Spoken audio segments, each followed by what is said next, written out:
بسم اللہ الرحمن الرحیم۔ سورہ البقرہ آیت نمبر 21 سے 25۔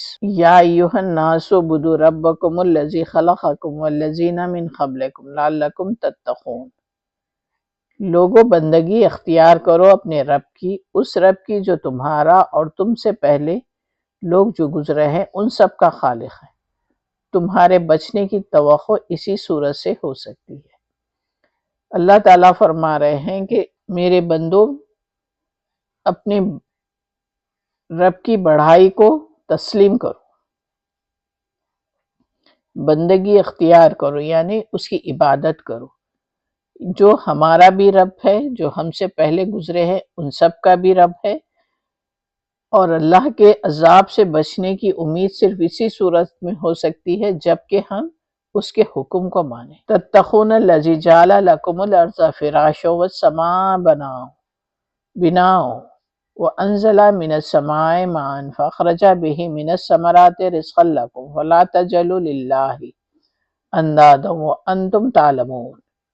وہی تو ہے جس نے تمہارے لیے زمین کا فرش بچھایا، آسمان کی چھت بنائی اور اوپر سے پانی برسایا، اس کے ذریعے سے ہر طرح کی پیداوار نکالی، تمہارے لیے رزق بہم پہنچایا۔ پس جب تم یہ جانتے ہو تو دوسروں کو اللہ کا مد مقابل نہ ٹھہراؤ۔ اللہ ہی ہے جس نے اس زمین کو ہمارے لیے فرش بنایا، یعنی ہم اس پر ٹھہر سکتے ہیں، آسانی کے ساتھ چل سکتے ہیں، پھر سکتے ہیں، سارے سفر کر سکتے ہیں۔ پھر آسمان کو ہمارے لیے اوپر سے ایک چھت بنا دیا،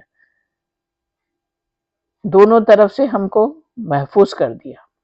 پھر پانی برسایا، اس کے ذریعے سے بہت ساری پیداوار نکالی، اناج نکالا، ہر طریقے کا اناج نکالا تاکہ ہم وہ کھا کے زندہ رہ سکیں۔ جب ہم یہ جانتے ہیں کہ اللہ تعالیٰ اس طریقے سے ہماری مدد کیا ہے تو پھر ہم کو یہ نہیں چاہیے کہ اللہ کے مد مقابل یعنی اس کے سامنے اور خدا کو لا کے ٹھہرا کرے، جو کہ کوئی خدا نہیں ہے۔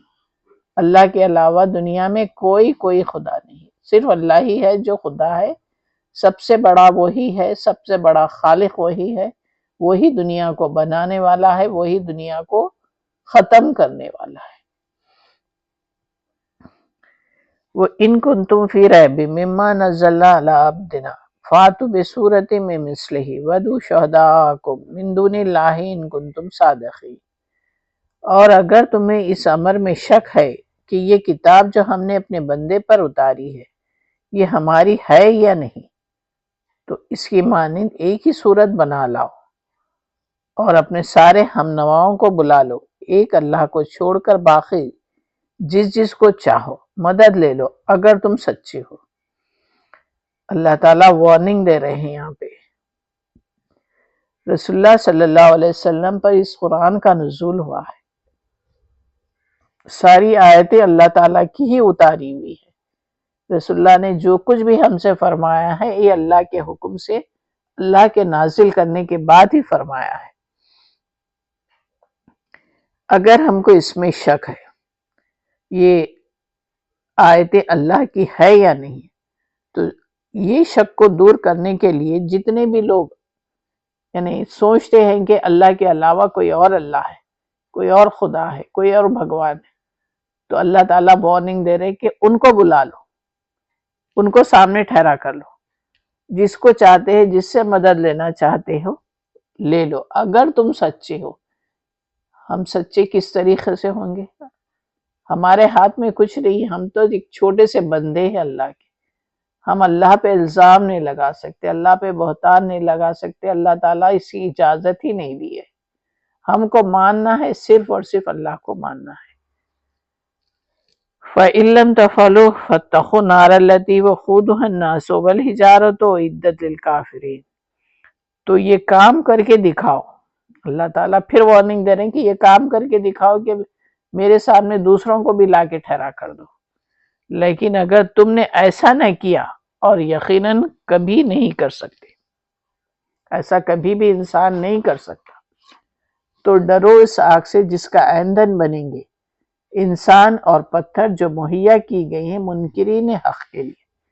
جو اللہ کی آیتوں کو، اللہ کے حکم کو، اللہ کے نازل کردہ کتاب کو حق نہیں مانتے، سچ نہیں مانتے، ان کے لیے اللہ تعالیٰ آگ کا ایندھن یعنی جہنم بنا دیا ہے، جس میں وہ جائیں گے ضرور اور وہیں پر چلیں گے۔ وَبَشِّرِ الَّذِينَ آمَنُوا وَعَمِلُوا الصَّالِحَاتِ أَنَّ لَهُمْ جَنَّاتٍ تَجْرِي مِن تَحْتِهَا الْأَنْهَارُ كُلَّمَا رُزِقُوا مِنْهَا مِن ثَمَرَةٍ رِزْقًا قَالُوا هَٰذَا الَّذِي رُزِقْنَا مِن قَبْلُ وَأُوتُوا بِهِ مُتَشَابِهًا وَلَهُمْ فِيهَا أَزْوَاجٌ مُطَهَّرَةٌ وَهُمْ فِيهَا خَالِدُونَ۔ اور اے پیغمبر صلی اللہ علیہ وسلم، جو لوگ اس کتاب پر ایمان لے آئے اس کے مطابق اپنے عمل درست کر لے، انہیں خوشخبری دے دو کہ ان کے لیے ایسے باغ ہے جن کے نیچے نہریں بہتی ہوں گی۔ ان باغوں کے پھل صورت میں دنیا کے پھلوں سے ملتے جلتے ہوں گے۔ جب کوئی پھل انہیں کھانے کو دیا جائے گا تو وہ کہیں گے ایسے ہی پھل اس سے پہلے دنیا میں ہم کو دیے جاتے تھے۔ ان کے لیے وہاں پاکیزہ بیویاں ہوں گی اور وہ ہمیشہ رہیں گے۔ پھر اللہ تعالیٰ ان لوگوں کے لیے بیان کر رہے ہیں کہ جو مجھ پر اور اس کتاب پر یقین رکھیں گے، ان کو یہ خوشخبری سنا دو کہ ان کے لیے ایسے باغ ہوں گے، یعنی جنت ملے گی۔ جنت میں بہت زیادہ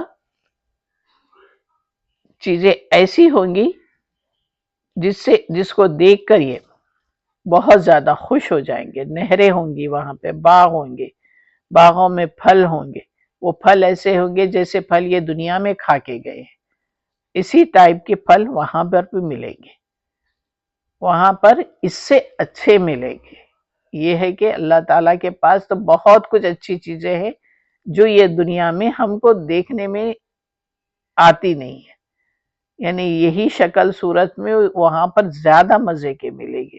پھر اس کے ساتھ ساتھ بیویاں بھی بہت ہی اچھی ملیں گی، پاکیزہ بیویاں رہیں گی وہاں پر، جو بھی ملیں گی پاکیزہ بیویاں ملیں گی اور وہاں پر وہ ہمیشہ رہیں گے۔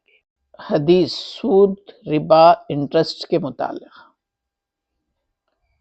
حضرت عمر بن خطاب رضی اللہ تعالیٰ عنہ سے روایت ہے، رسول اللہ صلی اللہ علیہ وسلم نے فرمایا سونے کو سونے کے بدلے، چاندی کو چاندی کے بدلے، جو کو جو کے بدلے، کھجور کو کھجور کے بدلے میں برابر مقدار میں ہاتھوں ہاتھ فروخت کیا جائے تو یہ جائز ہے، ورنہ یہ سود ہے۔ یعنی کس طریقے سے بزنس کرنا ہے اس کا طریقہ سمجھا رہے ہیں کہ سونے کو سونے کے بدلے میں بیچو، چاندی کو چاندی کے بدلے میں بیچو، جو کو جو کے بدلے میں بیچو، کھجور کو کھجور کے بدلے میں، مقدار کے حساب سے یعنی کوانٹیٹی کے حساب سے وہ برابر برابر ہو تو یہ جائز ہے۔ اگر یہ چیز کو نہیں سمجھا گیا، کوانٹیٹی کو نہیں دیکھا گیا، سونے چاندی کو اس طریقے سے بیچا گیا، سونے کے بدلے میں چاندی، چاندی کے بدلے میں جو کے بدلے میں، تو اس کو بزنس نہیں بولتے، یہ سود ہے۔ اللہ تعالیٰ ہم کو یہ سمجھا دیے ہیں حضور کے ذریعے سے۔ ربا الفضل، یہ سود کی ایک قسم ہے جو برابری کے بغیر اشیاء کا تبادلہ کرنے سے ہوئی ہے۔ ربا الفضل کس کو بولتے ہیں؟ یہ سود کی ایک قسم ہے جو کوانٹیٹی میں برابر نہیں رہتا، کچھ کم رہتا کچھ زیادہ رہتا، اس طریقے کے بزنس کو سود کا نام دیا گیا ہے کہ یہ اسلام میں جائز نہیں ہے۔ ہاتھ سے ہاتھ کا مطلب ہے فوری طور پر اشیاء کا تبادلہ ہونا، یعنی فوری طور پر سامنے کا سامنے آپ ہر چیز کے بزنس کر سکتے ہیں۔ آپ کے پاس کوئی چیز ہے، وہ چیز کو دے رہے ہیں، اس کے بدلے میں کوئی چیز لے رہے ہیں، اس طریقے سے بزنس کر سکتے ہیں، لیکن وہ چیز وہی کوالٹی کی رہنا ہے، وہی کوانٹیٹی کی رہنا ہے۔ یعنی ایک شخص فوراً اشیاء مل جائے اور دوسرا شخص فوراً قیمت ادا کرے، یعنی ایک شخص کو فوراً سے سامان مل جائے اور سامان کی قیمت فوراً سے ادا کر دی جائے تو یہ بزنس ہوا۔ اس کے بجائے اگر اس طریقے سے نہیں کیا گیا تو پھر وہ بزنس نہیں ہوتا۔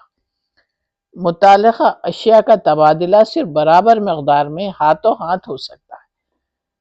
جتنی بھی اشیاء آپ فروخت کر رہے ہیں وہ ساتھ کا ساتھ ہونا چاہیے، بغیر کسی صورت کے، یعنی بس صورت دیگر سود کہلائے گا۔ اگر ہم ایسا نہیں کریں گے، کوئی چیز فروخت کر رہے ہیں اس کی قیمت ادا نہیں کر رہے ہیں، تو پھر یہ سود میں شامل ہو جائے گا۔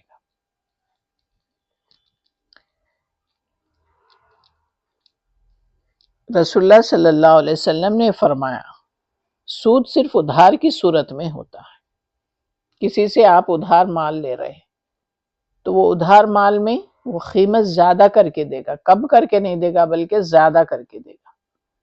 آپ ادھار لے رہے ہیں، 100 روپے کی چیز کو وہ 150 بھی کر سکتا، 200 بھی کر سکتا ہے۔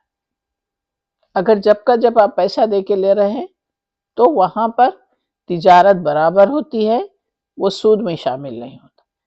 ادھار پہ لیں گے تو وہ پیسہ اپنا کم نہیں کرے گا، پیسے کو اور بڑھائے گا کہ اتنا پیسہ میرے کو تو بعد میں دے دینا، بعد میں اتنا پیسہ دے دینا۔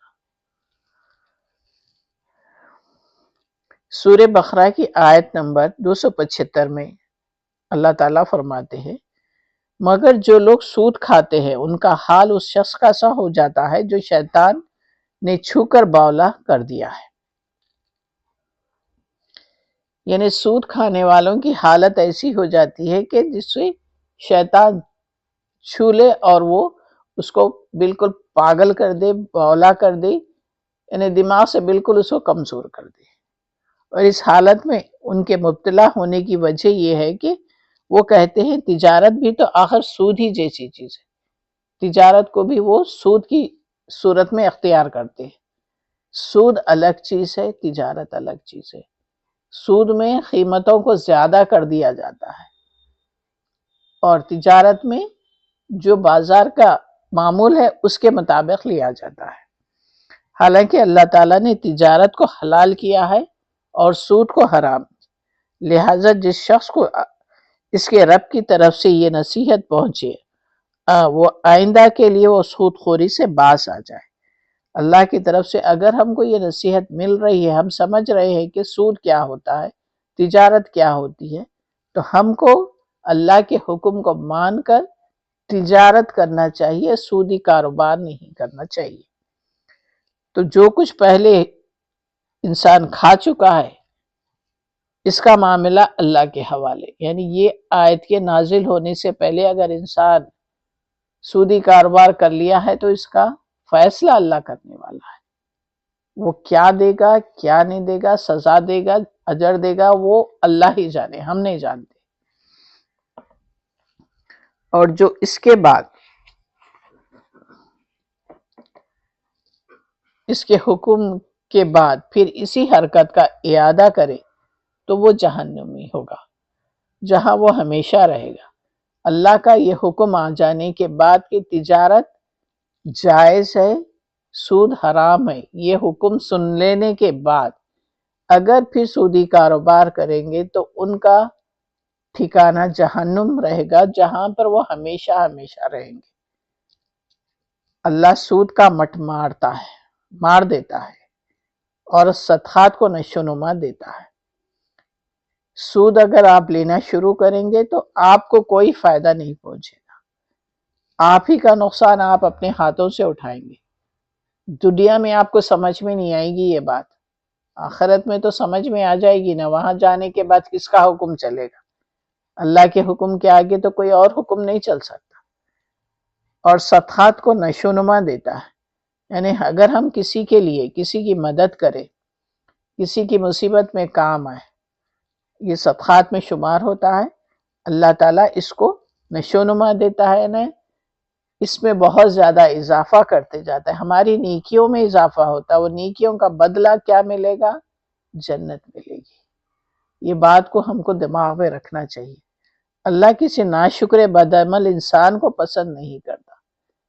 اللہ تعالیٰ اگر آپ کو بہت کچھ دے رہا ہے اور اس کے بعد آپ اس کا شکر ادا نہیں کر کے ناشکری پن کریں گے، بڑی بڑی باتیں کریں گے، میں تو اپنی محنت سے کما لیا، فلاں کر لیا، تو اس کا بدلہ اللہ کے نزدیک کچھ نہیں، اللہ کو یہ پسند نہیں ہے یہ چیز.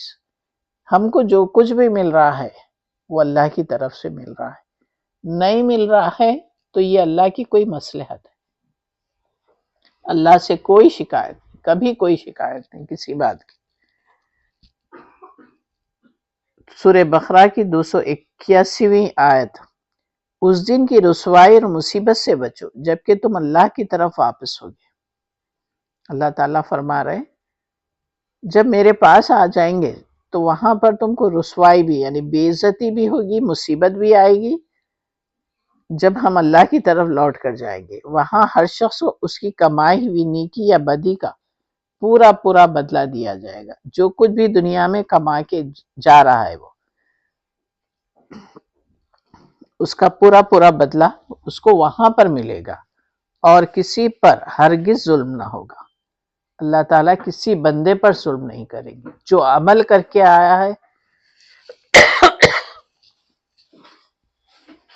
جس طریقے کا بھی عمل وہ کیا ہے، اللہ تعالیٰ وہی اس کو دے گا. نیکی کر کے جائے گا تو نیکی کا بدلہ جنت سے دے گا، بدی کر کے جائے گا تو جہنم سے دے گا. ان باتوں کو دماغ میں رکھیے اور عمل کرتے وقت سوچئے کہ ہم کیا عمل کر رہے ہیں. ہر انسان کو اپنے عمل کو سوچ سمجھ کر کرنا چاہیے. میں انشاءاللہ پھر آگے آؤں گی آپ کے پاس. اللہ حافظ.